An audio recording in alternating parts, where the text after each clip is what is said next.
북한의 4차 핵실험 이후에 국제사회의 대북 제재가 속도를 내고 있는 가운데 안보리 상임이사국이죠. 중국이 B-52 전략폭격기의 한반도 투입에 자제하라고 촉구하고 나섰습니다. 네, 베이징 연결해서 자세히 알아봅니다. 소봉국 특파원. 네, 베이징입니다. 네, 중국 정부가 미국 등의 이 대북 독자 제재 움직임에 사실상 반대 입장을 나타냈다. 이렇게 볼 수 있나요?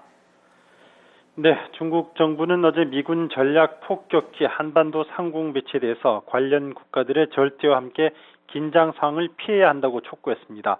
풍레이 중국 외교부 대변인은 오늘 정례 브리핑에서 이같이 밝히고 동북아의 평화 안정을 수호하는 것이 각국의 공동 이익에 부합한다고 강조했습니다.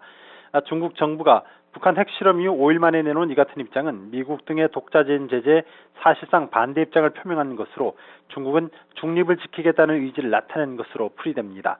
북한 핵실험 당일 이례적인 비판 성명으로 북한을 질타했던 중국이 정작 국제사회 대북 제재안이 논의되자 각국의 냉정을 주문하며 소극적인 태도로 돌아섰다는 평가입니다.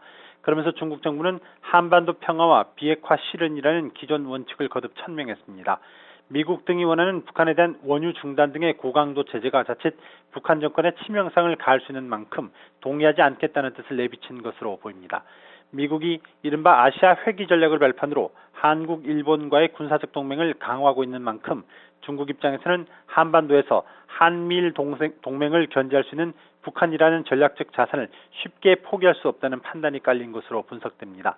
앞서 중국 매체들도 이번 미군 폭격기 한반도 투입에 대해 무력 시위나 근육 자랑이라는 표현으로 곱지 않은 시선을 보냈습니다. 중국은 미국 등 국제사회 압박에도 북한의 4차 핵실험에 대한 새로운 제재안으로 방사능 환경오염 책임 추궁 정도를 검토하고 있는 것으로 알려졌습니다.